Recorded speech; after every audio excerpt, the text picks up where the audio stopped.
ચોરીની ઇરાદે આવેલા 4 થી 5 તસ્કરો સુરવાડીના પ્રણામી બંગલોઝ અને શિવ દર્શન રેસિડેન્સીમાં ત્રાટક્યા હતા, પરંતુ અચાનક શ્વાન દ્વારા ભસવાનું શરૂ કરતા તસ્કરોને ડર લાગ્યો. ક્યાંક લોકો જાગી જશે તો જોવા જેવી થશે તેવા ડરથી તસ્કરોએ ચોરી કરવાનું પડતું મૂક્યું. તસ્કરો પોતાનો જીવ બચાવીને ઊભી પૂંછડીએ ભાગ્યા. આ સમગ્ર ઘટના સીસીટીવીમાં કેદ થઈ છે. તો તસ્કરોનો પ્લાન ફેલ થઈ ગયો. જે પ્રકારની આ સમગ્ર ઘટના બની છે તે સીસીટીવીમાં કેદ થઈ. ચોરી કરવા માટે 4 થી 5 તસ્કરો બંગલામાં પ્રવેશ્યા હતા. સમાચારમાં આગળ વાત મહેસાણાની સમોસામાંથી જીવાતનો વાયરલ વિડીયો બાદ આરોગ્ય તંત્ર એક્શનમાં. કડીમાં સમોસામાંથી કીડાનો વિડીયો વાયરલ થયો છે. વાયરલ વિડીયોને લઈને તંત્ર હરકતમાં આવ્યું છે. સોશિયલ મીડિયામાં સમોસામાં કીડા અને ચટણીમાં ગરોળીવાળા વિડીયો થયા હતા વાયરલ. મહેસાણા ફૂડ વિભાગ તુરંત એક્શન મોડમાં આવ્યું. ફૂડ વિભાગ કડી પહોંચી ઉમેશ ગુપ્તા નામના વેપારીને ત્યાં હાથ ધરી છે તપાસ.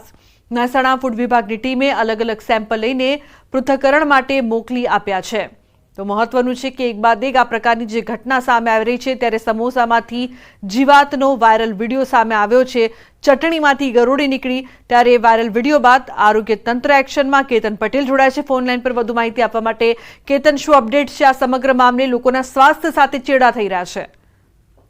જણાવી દઉં કે કડીમાં સમોસામાં કીડાના વાયરલ વિડીયો હાલમાં સામે આવે છે, જેને લઈ તંત્ર હાલ છે તે હરકતમાં આવી છે.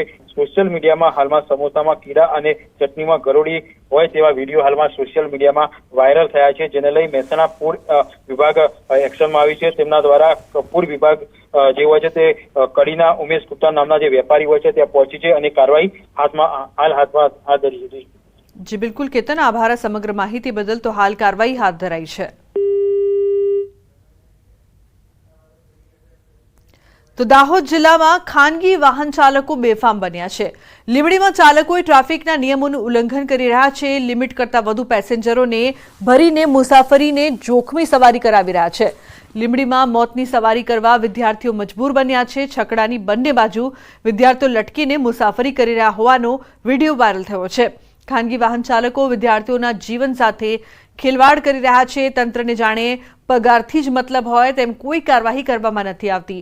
કોઈ દુર્ઘટના સર્જાશે તો તેની પાછળ જવાબદાર કોણ? તંત્રના વિદ્યાર્થીઓની સલામતીના દાવા પોકળ સાબિત થઈ રહ્યા છે. બેદરકાર અધિકારીઓ સામે ક્યારે કાર્યવાહી થશે?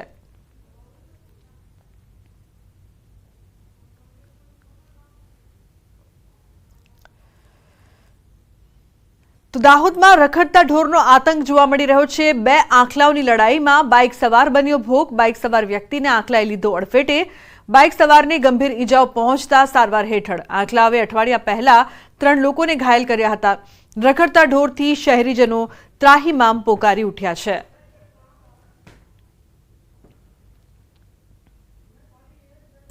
તો આ તરફ સાણંદમાં રખડતા ઢોરનો આતંક જોવા મળી રહ્યો છે. રસ્તા પર ઠેર ઠેર રખડતા પશુઓએ અડીંગો જમાવી રાખ્યો છે. ઢોરના ત્રાસથી વાહન ચાલકો હેરાન પરેશાન છે. માત્ર દિવસે જ નહીં, રાત્રે પણ રસ્તાને રખડતા ઢોર બાનમાં લઈ લે છે. દિવસ રાત રોડ રસ્તા પર રખડતા પશુના કારણે લોકોને અકસ્માત થવાની ભીતિ સર્જાઈ રહી છે. સ્થાનિક વહીવટી તંત્ર ઘોર નિંદ્રામાં હોય તેવું લાગી રહ્યું છે. રખડતા પશુ બાબતે કડક કાર્યવાહી થાય એવી લોક માંગ ઉઠી છે. તો મહત્વનું છે કે રખડતા ઢોરના ત્રાસથી લોકો પરેશાન, છતાં તેમની સમસ્યાનું નથી આવી રહ્યું કોઈ પણ નિરાકરણ.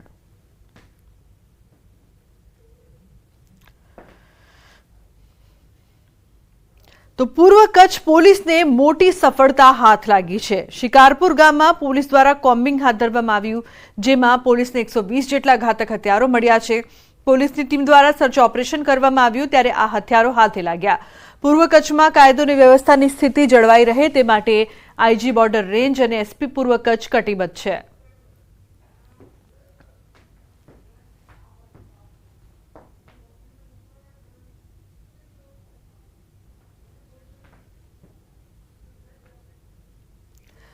વાયનાડમાં થયેલા ભૂસ્ખલને વિનાશ વેર્યો છે ત્યારે આફતના સમયે રાષ્ટ્ર પ્રત્યેની પ્રતિબદ્ધતાના ભાગરૂપે રિલાયન્સ ફાઉન્ડેશને વાયનાડના લોકોને મદદ પૂરી પાડવા અનેકવિધ પ્રયાસોની જાહેરાત કરી છે. હોનારત બાદ કેમ્પમાં રહેતા અસરગ્રસ્તોને રિલાયન્સ ફાઉન્ડેશનની ડિઝાસ્ટર મેનેજમેન્ટ ટીમ સરકાર સાથે સંકલન સાધીને રાહત શિબિરોમાં લોકોને આવશ્યક ચીજવસ્તુઓ પહોંચાડી રહી છે. વાયનાડના લોકો માટે રાહત કાર્યો ઉપરાંત આજીવિકાના પુનઃનિર્માણ સુધીના વિવિધ પગલાંની પણ જાહેરાત કરી છે. રિલાયન્સ ફાઉન્ડેશન દ્વારા અસરગ્રસ્ત પરિવારોને રસોડું ફરી શરૂ કરવામાં મદદ કરવામાં આવી રહી છે. ઉપરાંત રેડી ટુ ઈટ પૌષ્ટિક આહાર પૂરો પાડવામાં આવી રહ્યો છે. અસરગ્રસ્તો માટે હંગામી આશ્રયસ્થાનો, પથારી વગેરેની પણ મદદ કરી રહ્યા છે. જીવન જરૂરિયાતની વસ્તુઓ લોકોને પૂરી પાડી રહ્યા છે.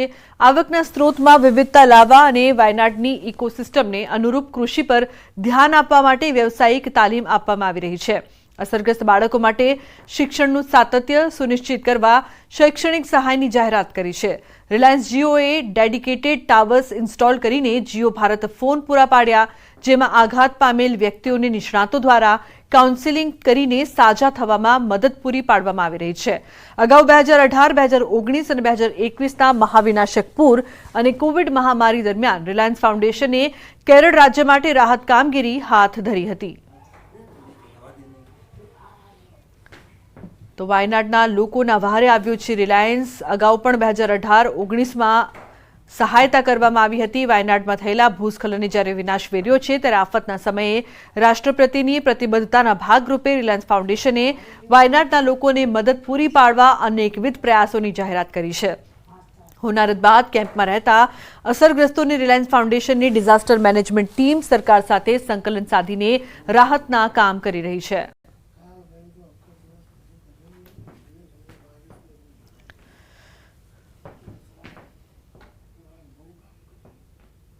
તો હવે નજર કરીશું ટોપ 3 ન્યૂઝ પર. મોરબીમાં વેપારી પરિવારનો સામૂહિક આપઘાત. વિરોધ કરનાર 300 ફોરેસ્ટર ઉમેદવારોની અટકાયત. ગુજરાતમાં સિઝનનો કુલ 68.19% વરસાદ નોંધાયો.